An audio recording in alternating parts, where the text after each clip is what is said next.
Hivi baba Harmonize alikumalizia deni? Hapana. Wewe baba wewe. Hakurudi kabisa, potea kabisa.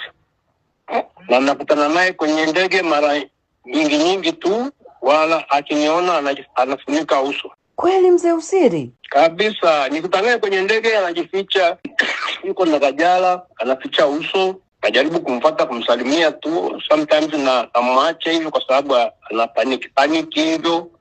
Hakulipa hela yangu kabisa. Uliwahi kumfuata ukamsogelea labda ukaona action zake, reaction zake?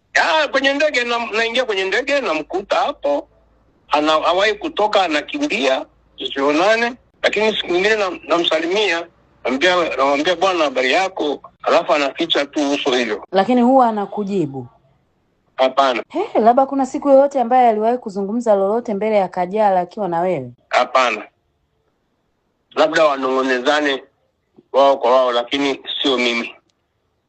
Na balance yako ilikuwa ni shilingi ngapi mzee Usiri? Wakati ule nilikuwa namdai milioni 60 kwa sababu unajua wanasheria waliingilia kati pale.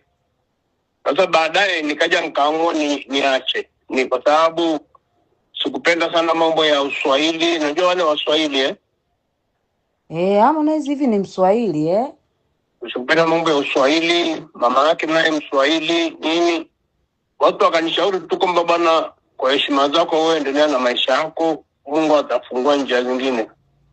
Amina. Basi nikapangisha, nikapata wapangaji wazuri tu kuliko wewe, wanalipa mara 2 ya haki yake hii.